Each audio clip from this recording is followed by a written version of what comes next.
So to me, everything is meaningless, and it's the only purpose I have here is to make my own life enjoyable. Why don't you commit suicide? Because that would not be enjoyable. How do you know? Because I've seen what it's done to other people around them that they love, and that certainly was not enjoyable for them. How do you know that the person who committed suicide was not in so much pain that suicide was a reprieve from that pain? That's certainly possible, but that is not the case for me. From a scientific point of view, I believe every decision we make is based off a combination of chemical reactions and forces inside our brain. If you wanted to, I know your purpose out here is to, I guess, show people your point of view and to kind of convert people into your thinking by showing them your rationale. But to convert people like me, you would need something extremely physical and something you can actually point to and test. You can't point to a concept. The line of thinking you just gave me is self-defeating, because all that you have done so far with me is not use science in this discussion. You have only used reason and logic. So when you say to me, unless you can show something to me scientifically, meaning by that physically, I can't believe in it, you're contradicting yourself, because everything that you have done so far with me today has nothing to do with physical. It has to do with reason and logic. And you can't take reason and logic and put them in a test tube. Rather, reason and logic are the ability to think and follow along a line of thought logically, reasonably. That's a wonderful way to understand truth. And I can also promise you, when you go into your science lab, that is also another wonderful way to discover truth. But I can promise you, it is different. Science has to do with the repeatability of an experiment. And it's a very physical process, and it's a great process. But what you have done with me so far has nothing to do with science. It has everything to do with philosophy, reason, and logic, none of which is material or physical. I guess I just have a problem believing in something, into an entity that you can't possibly perceive without foregoing all your scientific knowledge. Sir, there is absolutely no contradiction between science and love, science and justice, science and God. No contradiction. But obviously, here's the mistake too many Americans make. The mistake is to think, unless I can scientifically prove something, it's not true. That is self-refuting. Please scientifically prove to me that unless you can scientifically prove something, it's not true. You can't do it. Please scientifically prove to me that unless you can scientifically prove something, it's not true. You cannot do that. Instead, what you've got to do is you've got to be honest enough with yourself to say, I just contradicted myself. Science is a wonderful branch of knowledge, but there are other forms of knowledge that are even more precious to me in this life, like goodness, integrity, love, forgiveness, like what those Amish people did towards Charles Roberts and his family. I mean, how do you go on a scientific date? That would be very boring. Very boring. How do you run a family scientifically? That would be incredibly hollow, trite, trivial family. So yes, science is very important, but good gracious, there's so much more to truth and to reality than simply science. I would have to repeat and say, you'd have to prove that to me, because right now, forgiveness, love, justice, all that can still be interpreted as complex combinations of reactions inside your brain and your body. It's not only a concept that given to us by some God that we can't see or perceive in any way. Do you really think you base your life on proof? I base my life on things that I can perceive. How do you know that your perception tells you the truth about reality? It's all I have to base it on. Can you prove to me that we're having this discussion right now? I can only prove to you that we're having this discussion in the context of my mind speaking to something else. Good. So you can't prove to me that I'm not just a bad dream you're having right now. Absolutely not. Right. So I might just be I might just be a bad dream you're having right now. But the evidence is that we are having this discussion, and that's why I think you've trusted me enough to keep talking to me. That's how we make decisions, I find, in life. We don't base our lives on proof. You can't prove to me that your roommate's not going to stick a knife in your back tonight as you lie asleep on the bed. It's possible. But the evidence is your roommate is not that type of warped character. That's why you don't check his back pocket for a knife before you go to sleep. Evidence. We don't base our lives on proof. We base our lives on evidence. Of course, but introducing that question, I did say I didn't base my beliefs on proof. I based it on evidence and my perceptions. Good. And so what I would ask you to do is to examine, to observe your experience of life, your outrage over the slaughter by a serial killer of people in Cleveland, Ohio, your moral outrage over the abuse of an innocent child, your respect for a Gandhi, a Dr. Martin Luther King, your respect for a highly trained medical doctor who can help people by performing surgery that brings healing. Look at all of reality. Look at how people do that which is good and kind, and at other times how people do that which is warped and evil. And then ask yourself, what is the best description of what I observe? And I think what you'll find that the description of Christ regarding we have incredible talents to do great good, and we have this incredible fascination with evil and narcissism is accurate. It's spot on. My tests are 4 in number: internal consistency, literary style, archaeological evidence, and manuscript evidence. First one, internal consistency. Whenever I read any document that claims to be historically accurate, I'm a skeptic, but not a cynic. And so I look for contradictions within this historical record. If the contradictions exist, my skepticism rises. If there's an internal consistency, I begin to trust the document a little bit more. Second test, literary style. Is the literary style of the document, once upon a time in the land of Nod, Wynken, Blynken, and Nod took a boat ride? That's not historical narrative, that's fairy tale. So if it's fairy tale, as a literary style, I'm not going to trust it to give me accurate historical information. But when you read the Gospels, you'll notice the literary style is historical narrative. At this time, in this place, with these people around, Jesus said this, he did that. Third test, archaeology. Was Jesus born on the island of Atlantis? If he was, I got a problem with the text, because archaeology does not verify the existence of the island of Atlantis. But in reality, Jesus was born, according to the Gospels, in Bethlehem, archaeologically verifiable. Fourth test. How do we know that we have what those guys wrote nearly 2,000 years ago? Have you ever played the game telephone? You sit in a circle, you whisper a secret into the ear of the person next to him, they whisper it into the ear of the person next to them, and by the time the secret reaches the end of the circle, it's totally perverted. Yes, I have played that game. No, that is not how we have the Gospels handed down to us. The Gospels of Matthew, Mark, Luke, and John that we have today are right from the original Greek, which is the language they were written in. We have over 5,200 Greek manuscripts or pieces of manuscript, all agreeing to a very precise detail. So the manuscript evidence for the veracity of the Gospels historically is overwhelming. So I just read the Gospels as history, and that's what I ask all you to do. Read the Gospels as history and ask yourself, does the historical evidence of the way Jesus lived, taught, died, and rose from the dead point to his credibility or not? On the subject of internal consistency, the Bible isn't actually all that great at that. I could give you some examples if you like. Yeah, let's stick with the Gospels, okay? All right. So here's the story of the birth of Jesus. You mentioned that yourself, how he was born in Bethlehem.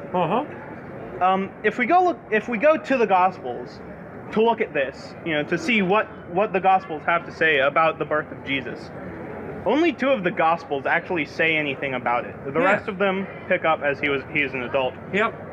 And the 2 stories given are incompatible.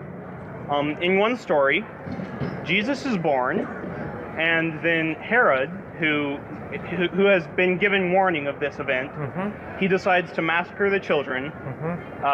And to avoid this, Jesus and his mother flee to Egypt, and then later they go to Nazareth. But in the other one, Jesus is born, and then they stay there for 40 days to, there's some event, I think, that they're staying for, and then they go to Nazareth. So we see an inconsistency. Okay. What do you think history is? Do you think there's any book on any portion of history that includes every detail of what happened? No. Good. So you agree with me that history is a selective account of what happened? Yes. Okay. That's what you have in Matthew, Mark, Luke, and John. You have 4 independent accounts that are selective accounts of what happened. It's like this. You and I are standing down on Guadalupe. We see 2 cars coming down the road. We hear a screech of brakes. We hear a woman scream, and then there's a collision.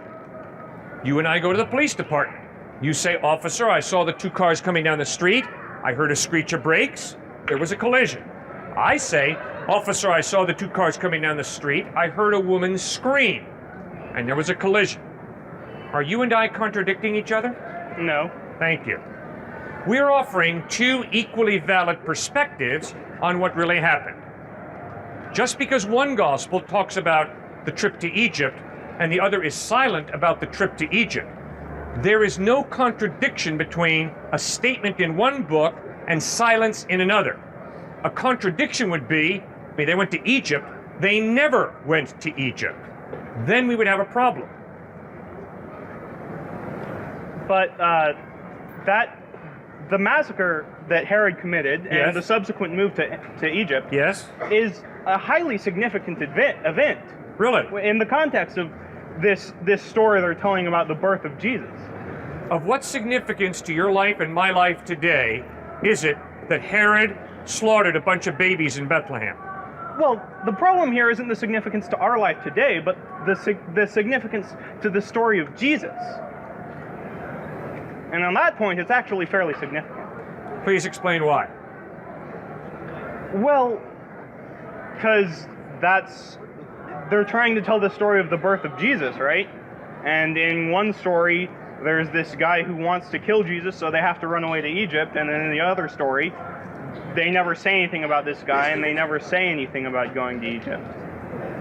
If Jesus is God in human form, come to save you and me from despair, guilt, death, and hell, of what significance is it that Herod killed a bunch of people in Bethlehem? Okay, so apparently me and you have different views on the subject of the importance of this particular subject. Well, I have not heard from you an explanation of why it is so significant that Herod killed a bunch of babies in Bethlehem. Because he was trying to kill Jesus. Yeah, and he didn't succeed. He didn't succeed. Sir, do you know how many Jews were killed by Romans at that time? The Romans were barbaric people. The Romans slaughtered many Jews all the time. In fact, the Romans nailed Jews to crosses on a real regular basis. Just because the Gospels don't record all of that doesn't mean they're unreliable, because they didn't record that. See, history, sir, is a selective account of what happened. If someone writes a U.S. history book and doesn't include the assassination of Abraham Lincoln, is that automatically an unreliable U.S. history book? Not necessarily. Good. If it claims to be a comprehensive U.S. history book, then certainly it's unreliable. Okay. All right. But that's not the only subject on which there is an inconsistency. Would you agree to me that Jesus' most important sermon is a significant event in his life, which any writer of the story of Jesus as the Son of God would want to include in their tale? I can promise you, sir, we do not have a precise record of the most important sermon that Jesus taught. Have you ever heard of the Sermon of the Mount? Sermon on... All right. Yes. That only appears in one of the Gospels. That's only in one of the Gospels. There's another sermon which is very similar in time and content in another of the Gospels, but that is delivered on the plains. Yeah. And then neither of the other two Gospels mention anything about it, and John the Baptist seemed to be unaware of it. Mm-hmm. Do you have any idea how many years I have spoken in Austin? No. Good. Because it's been a lot. And I can promise you, over the past 20 years of speaking on this fine campus, I have repeated myself, I have said different things, and if someone were to write a record of what I've said out on this West Mall, it would be very different from what someone else would record, because I've said a lot, I've repeated myself, I've done some really unique things that I regret, that I'm not going to repeat. So, you're grappling with, what does it mean to give a record?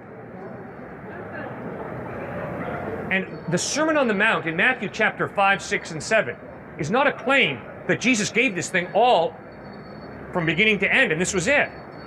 That Sermon on the Mount has a lot of different sayings that Jesus undoubtedly said not just once, not just on a mount, not just on a plain, sir, but a lot of other times. That's why the oral tradition was so strong, because Jesus repeated himself and repeated himself. He spoke in parables. I hope you don't think he gave the parable of the Good Samaritan just once. No. Good. So if one gospel writer were to record that Jesus gave the parable of the Good Samaritan on a mountaintop, and another would say he gave the parable of the Good Samaritan in a boat on the Sea of Galilee. Sir, that's not a contradiction. The same way that if someone records that Cliffe said this in one place, and he said the same thing in another place, that's not a contradiction, sir. It's not a problem. Right? All right. Okay, but let me make one quick more comment. You see, sir, I am very, very frustrated with the dishonesty of some, not all, some religion professors who critique the New Testament by doing exactly what you've just been doing. What I mean is, it is intellectually dishonest to have such a precise requirement that everything line up perfectly. And if everything doesn't line up perfectly, it's obviously erroneous. See, that's intellectually dishonest. Why? Because if you go to any other document and you apply the same stringent test to that other document that these religion professors are applying to the New Testament, you'd blow that book right out of the water. See, so the lack of ability to be consistent in those stringent textual criticism, that really disturbs me. I don't think it's intellectually honest. All right. Does that make any sense? Yes. All right. So I'll waive the internal consistency bit for now. Okay. Well, I appreciate you and I respect you. You need to hear me, okay? Okay. Sometimes talking to people, I feel like, man, they're not listening to me and we're not getting anywhere. But I really appreciate that. All right. And respect you. So there was internal consistency, writing literary style, historical evidence, and no. Internal consistency, literary style, archaeological evidence, and manuscript. And manuscript evidence. Yes, sir. Yes. Isn't literary style more a function of how it is written, how it is chosen to be written, than any truth or falsehood of the tale? Yeah. All right. Yes. But then it shows intent, right? If I say to you, once upon a time, and then I say to you, yesterday I was out here speaking on this West Mall. Yes. Those are two different claims. I better be honest in the intent that I'm communicating to you. You know, once upon a time, I'm not implying that this really happened. But if I say to you, yesterday, Tuesday, November 17th, I was standing out here and this is what I said, you better take that differently than when I say, well, you know, once upon a time, Hansel and Gretel went up a hill to fetch a pail of water. Yes. So, but it doesn't change any of the content. It's just a matter of intent, right? Well, yeah, but I mean, if my intent is to communicate to you truth about where I was yesterday, then I use a style that says, at this time in this place is where I was. If I say once upon a time, I'm not communicating specificity, I'm not communicating an accurate event. Right, but the Bible has been translated many times, right? Mm-hmm. So, and a lot of this translation was done by people who had an intent about the story, right? Mm-hmm. That, like, have you ever, the Council of Nicaea, I think, that there was a few people who specifically chose books, like books that had been written about Jesus, and took these together and said, this is the New Testament of the Bible, all right? So if you have a number of documents, and you want to choose, and they certainly had an agenda. They certainly believed that Jesus was God. So the ones that they choose would be the ones whose intent matched their own intent, wouldn't it? Okay, great point. Dan Brown in the Da Vinci Code got a few things mixed up. The Council of Nicaea, sir, did not determine the New Testament. The Council of Nicaea struggled through the identity of Christ. How was the New Testament, the 27 books of the New Testament, put together? It was put together over a long period of time by the eyewitnesses, by those who knew the eyewitnesses, by those who knew them. Matthew, Mark, Luke, and John were accepted as authoritative right in the first century. They were read as authoritative. So were Paul's writings in the second century. Hebrews, 2 Peter, 2nd and 3rd John, Jude, lots of questions, into the 200s even. It was two councils at the end of the 4th century, in 393 and 397 AD, the Council of Hippo Regius and the Council of Carthage, that finally put their stamp of approval on what had already been decided. These 27 New Testament books are the New Testament canon. All right, so the Council of Nicaea thank you for the correction. I must have mixed up some things I read. No, it's all right. Don't worry, man. So it's I'm having a hard time deciding how to put this. Just put it out there. Certainly, there's a lot of. Have you ever heard of the story of George Washington cutting down the cherry tree? Yeah. All right. That never happened. That's not an actual thing that George Washington did. Good. How do you know that? Well, we know that because we know exactly who made it up. We know that there was a person who admired George Washington and wanted George Washington thought of as a great person, and he created this story. Good. And this happened 200 years ago. Uh-huh. And it's, something we've all heard and something we've all thought about. So this intentional creation of something that didn't happen to aggrandize a person, we have records of this happening, like, all the time. So what makes you think that that didn't happen to Jesus? That's because the same tools that we use to determine George Washington did not cut down the cherry tree, we use to determine, did Jesus really live or not? What did he do when he was alive? Did he die on a cross? Did he rise from the dead or not? It's a study of history, which is a great study. And I love the certainty that you exhibited when you said, and we know that George Washington did not cut down the cherry tree. Why? Because we study history. And the historical record does not include that. That is a bit of folklore that grew up around George Washington. And guess what? We know the same thing about Jesus when it comes to the Gnostic Gospels. We've got Jesus in the Gnostic Gospels killing a playmate, then raising him back to life. We've got Jesus making some clay pigeons and turning them into real birds. And we know from the historical record in the first century, these are legends, folklore that grew up. We know Siddhartha Gautama Buddha did not believe in God. Well, you go into the homes of a lot of Buddhists, And they're worshiping gods.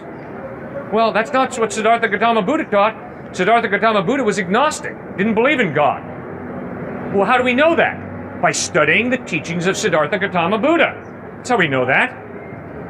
So, we have ways called historical critical thinking of ascertaining what did Jesus really do, what did he really say, how did he die, how did he rise from the dead. That's how we do that and determine that.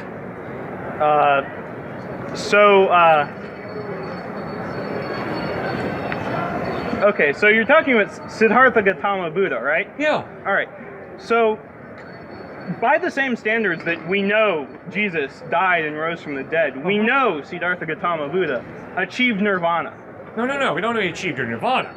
But we know that he lived and that's what he taught. All right. So we know that there is, that it is said that Jesus died and rose from the dead. Well, eyewitnesses saw the man die on a cross. Eyewitnesses saw his body taken off the cross and put in a very, very public tomb, the tomb of Joseph of Arimathea, who was a very well-known politician of the day. He was a leader, a ruler in Jerusalem. So this was not a secret little tomb somewhere. This was very well-known, tomb of Joseph of Arimathea. A stone was rolled in front, a Roman guard was set. So we know that this happened. Is this mentioned anywhere outside of the Bible? Yes. Josephus, the Jewish historian, talks about Jesus dying on a cross and supposedly rising from the dead, that was what was taught. Does he say that was what supposedly happened? No, he's pretty direct. He says, the guy rose from the dead. And the question is, well, then why wasn't Josephus a follower of Christ? So it's a hard question when it comes to what was going on there with Josephus. But I mean, he writes about it, about Jesus as an historical person. The letters of Paul were written between 48, 9, and 60 AD. So you've got Paul writing 1 Corinthians 15, where he writes that Jesus, he writes, "What I received, I passed on to you as of first importance, that Christ died for our sins according to the Scriptures, that he was buried, that he was raised to life on the third day according to the Scriptures, that he appeared to Peter, James, the other apostles, and then he appeared to over 500 people who saw him risen from the dead." So Paul is writing this in about 50, 51, 52 AD, 20 years after the fact. So I guess why don't you say God can be explained by science? You bet. The reason I say that God cannot be explained by science is because of my definition of science. Science is based on the repeatability of an experiment. If you say it is something scientifically true, and we've proven it here at this fine university, but if you can't do those same experiments in London or in New York, you don't have science. Scientific knowledge is based on the repeatability of an experiment. There was a God, and that would mean that we are only not killing each other and acting in chaotic ways because we fear God, and that we fear punishment or we desire, I guess, to go to heaven? Sir, the reason I, as a follower of Christ, respect you is not because I am afraid of God. It's not because I'm afraid I might go to hell. It has nothing to do with it. The reason I respect you is because you're worthy of respect. You have innate value. You're not just an accident. You're a human being created by God for a purpose. God loves you, and when I look into your face, I'm looking into the face of a person who God loves so deeply that he sent his only son, Christ, to bleed and die on a cross for you. That's how much he treasures you. And if I demean you, if I'm disrespectful to you, that is absolute denial of your intrinsic innate value. It's a denial of reality.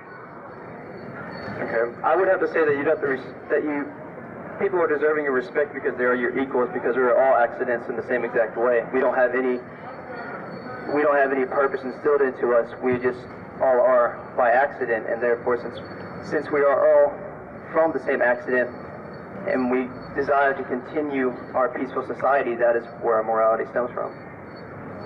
Okay, now my point to you is, do you think you can really live out what you just said? Because if what you just said is true, when that young lady looks you in the face and says, I love you, what you understand is she doesn't have the foggiest idea what she's talking about, because life is meaningless. So she's just spewing out some words, and it's all meaningless. It's not meaningless. She still has those feelings and those interactions going on in her body. She's telling me what her feelings are inside. It's not us having a purpose doesn't mean that she can't still have emotions. Yeah, but those emotions are meaningless. They're totally random. And what she really means is you're hot, and therefore I, quote, love you. And when you say to her, I love you, what you really mean is you're hot. So let's see if we can couple. And that's all there is to really reality. And it's all meaningless. But you can have sex, you can copulate, but it's ultimately meaningless. And that's all life is. Well, and that's the despair of atheism. Well, without God, it doesn't mean that love is for some reason based only on physical attraction. And also, I mean, everything is in essence meaningless. I mean, there's no real purpose unless there was the existence of God, and I've still yet to see anything that would convince me of that. So to me, everything is meaningless, and it's the only purpose I have here is to make my own life enjoyable. Why don't you commit suicide? Because that would not be enjoyable. How do you know? Because I've seen what it's done to other people around them that they love, and that certainly was not enjoyable for them. How do you know that the person who committed suicide was not in so much pain that suicide was a reprieve from that pain? That's certainly possible, but that is not the case for me. Okay, but Albert Camus, the brilliant atheist philosopher, put it brilliantly when he said, when you begin to seriously consider the meaninglessness of life, which you've been articulating, I think, very well and very consistently, and I respect you for it, you've been consistent. When you seriously consider the meaninglessness of life, then the only question you really have to answer is, why not commit suicide? Because when you struggle with the meaninglessness of life, you begin to realize that pleasure, or your happiness, as you referred to, is ultimately meaningless. I mean, if my pleasure comes from murdering people, if I start murdering people in cold blood here, that's my definition of happiness. That's how I get my jollies, by murdering people. If I get my jollies from feeding homeless people, starving people, well, that's equally meaningless, but that's the way I get my jollies, from feeding starving people, so I do that. And when you begin to think about that long enough, you begin to realize it really doesn't matter whether I slit his throat or feed him dinner. It's all meaningless, so it really doesn't matter what I do. And when you begin to think about that long enough, you begin to realize that Camus is right when he says, you better struggle through. Why should I continue to suck wind? Why not commit suicide? I guess if you go to the point where you slit someone's throat or you give them dinner, it doesn't matter in a sense that anything matters. But it's still, that would hurt other people, and while it's making you happy, that's why I see that as injustice, and that's why you should still be punished for it. Now, it does make you happy, and not that I recommend doing it. I mean, you can go ahead and try if that's the only thing that makes you happy, but I'm thinking that the repercussions of those actions are going to make you much less happy than you were beforehand. Okay, but I think where you're beginning to go is, Cliff, I really don't think it's all meaningless. I think if you do go out and just murder people, that there really is something wrong there. Aren't you beginning to move in that direction? It's meaningless in the sense that we don't have a purpose, but as a society, it is still a negative influence. And it certainly isn't desirable because it hurts our society, and thus it hurts the, the happiness of society as a whole. All right, how do you and me giving money to support handicapped people help society? Why don't you buy into eugenics? Why shouldn't we wipe out all handicapped people because they are a drain on our limited resources? Well, they have people that love them, and that would hurt the people that love them, and it would hurt the handicapped people as well. Hurting other people doesn't make me happy. So. Are you ever going to spank your children? I haven't come to that crossroads yet. I was spanked as a child, and I would say it had more positive impacts on me than negative. Good. I think you're finding it very difficult to live a meaningless life. I think you insist upon attaching a great deal of meaning to your family life. I think you're grateful for some of the values that your parents had and held to rather strongly in loving you and disciplining you. I don't think you're just saying it's all really meaningless. The reason I say that God cannot be explained by science is because of my definition of science. Science is based on the repeatability of an experiment. If you say it is something scientifically true, and we've proven it here at this fine university, but if you can't do those same experiments in London or in New York, you don't have science. Scientific knowledge is based on the repeatability of an experiment. So God is not a physical being or a physical process that you can observe and then repeat an experiment over and over again. Not only is that true, but that's true of your family. You don't scientifically prove your family. You develop trust relationships with your family, but you don't scientifically prove people. You learn to trust them. So science is a study of process, how the organism works, and it's based on the repeatability of an experiment. But a human being is not a scientific project. In order to develop a relationship with a person, you learn to trust them and build a friendship. And then when it comes to God, God is not a scientific equation. God is a personal being who creates, but who's not a physical process that you can dissect, observe, and then repeat the experiment over and over again. But clearly, doesn't the Bible say God's everywhere and God's force is, all around us? So if clearly, basically you're suggesting that there's a force out there which is actively manipulating our world, well, clearly that force must be somehow detectable. That's a pretty significant force. And also, you're proposing very scientific hypotheses, where the universe came from, where life came from, the origin of the earth. Like, those are all very scientific questions. You can't just say, if religion has one answer and science has another, well, which one's right? It has to be put to the scrutiny of science, does it not? Absolutely not. All right, I'm going to work hard here and try and communicate clearly. Science is a very narrow branch of knowledge. Science is based on studying the physical process and repeating experiments over and over again to find out if there is a law of nature, a scientific law that can be understood. Historical knowledge is totally different, radically different.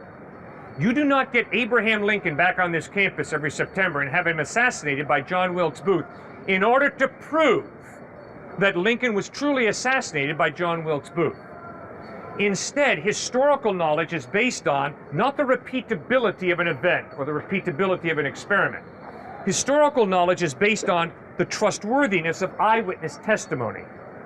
Somebody saw Lincoln assassinated. They recorded it. And you study it, not in your science lab, you go over to your history department to study history.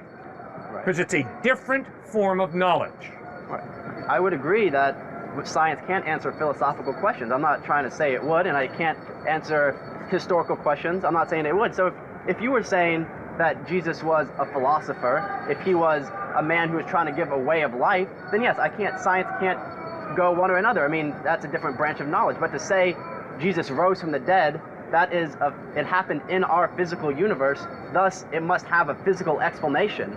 And thus, it is the topic of science, and to prove something that physically happened. If I say I flew through the air, well, there must be a physical reason why that happened, and then that can be a subject of science.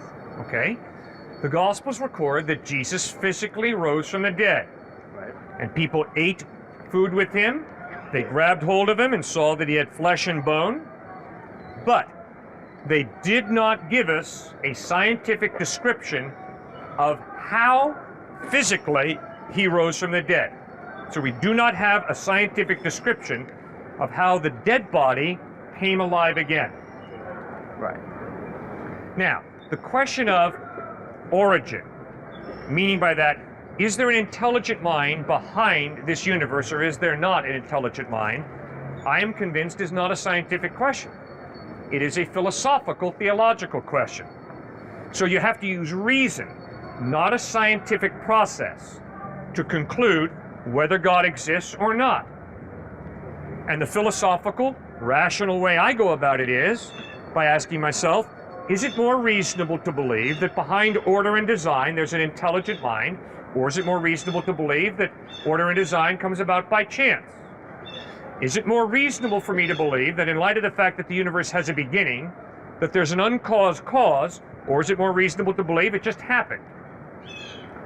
Is it more reasonable to believe that the ductus arteriosus, that little flap of skin that comes down in every one of our bodies when we pass down our mother's birth canal, and switches the blood from going around the lungs to going through the lungs, that kind of amazing order and design, is it more plausible for me to believe that that happened by chance, or is it more reasonable for me to believe there's got to be a mind behind that? When I'm confronted by moral absolutes, like the slaughter of innocent children is wrong, is it more reasonable, based on my experience and observation, to believe that that's just relative morality, it's not objective? Or is it more reasonable for me to believe the slaughter of innocent children is absolutely objectively wrong? If it is absolutely objectively wrong, there's got to be a mind prior to the human mind that defines what's right and what's wrong. Because if there is no mind prior to the human mind that defines right and wrong, it's obviously the human mind that defines it, and it's all relative. I mean, I would agree that I would think I'm relatively consistent, and I would say it's all relative, in that I personally see, obviously, the slaughter of children as horribly wrong, but that is through my mind. Lions permit infanticide, and that's how it's actually evolutionarily beneficial for them to commit infanticide, and they obviously don't see it as wrong. But we, as humans, we evolved compassion, and when I see innocent people being harmed, that physically makes me feel sick, and so thus I'm going to try and do what I feel is right in my mind, and I don't think that necessarily has to come from a God. I'm just behaving how my mind was set up to behave. What is compassion? What is compassion? Mm-hmm. You said it. So what did you mean when you said compassion? You said we evolved compassion. Right. What is compassion? What does that mean when you say we evolved compassion? Well, I guess I would say compassion is a feeling of sympathy towards other people, people outside of yourself. I would say it would be a feeling of, I guess you feel sorry for them, you connect with them, you feel empathy towards other people besides yourself. And that is a baffling question, because most people, evolution typically talks about survival of the individual, who's the strongest, who can pass on more offspring. Uh-huh. But for humans, we work better in groups. We're group animals, and thus to feel connection towards your brothers allows you to work together with them, allows you to not kill them, allows you to not steal from them, and thus create something better and stronger. And thus, lone animals have no problem harming others, and it's all about themselves, and that's their survival mechanism. But our survival mechanism is to work together, and that's why we do feel compassion. And so I don't see why it necessarily has to come from God. Okay. I am convinced that I don't have to be compassionate. I am convinced I can be totally self-absorbed, totally narcissistic. I'm convinced that I could live a life of ripping as many people off to feather my nest in the suburbs. If I were to shuffle a deck of cards, it's more than 1 in 1 trillion in a chance that I shuffle it and it ends up in the order that it ends up in. We might then say that there must be an intelligent actor that put those cards in that order. However, it's just a random shuffling of 52 cards that came up in a very improbable result. Now, obviously, there's no intelligent design behind that. Obviously, it's just a random occurrence. It's extremely unlikely, but the law of large numbers tells us that these sort of things do happen, and the fact that they happen isn't necessarily miraculous. And because it's not miraculous, we don't need to speculate about these things that don't make any kind of physical sense.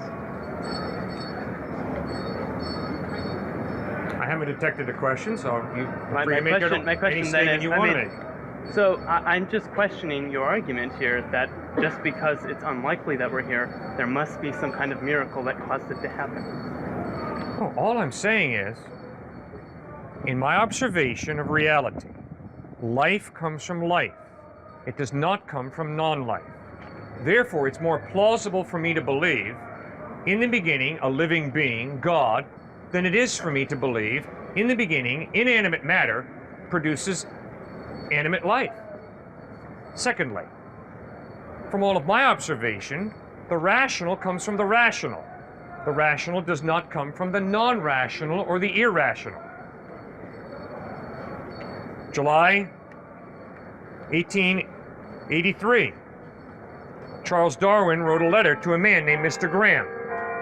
In this letter, Charles Darwin writes, "In light of the fact that my brain is simply a highly developed monkey's brain, why should I trust my brain to tell me the truth about reality? Would you trust the thoughts of a monkey?" I respect Darwin. He was struggling with epistemological nihilism. Why do you trust your mind to tell you the truth about reality? The reason that I trust my mind to tell me the truth about reality is because I'm convinced that behind my mind is a rational being, a creator God. So, life comes from life, not from non-life. Reason comes from reason, not from non-reason or the irrational. Consciousness comes from consciousness, not from unconsciousness. So that is why it's more plausible for me to believe God exists than it is for me to believe there's no God. Does that make any sense? I follow what you're saying. I think I have a number of problems along the way.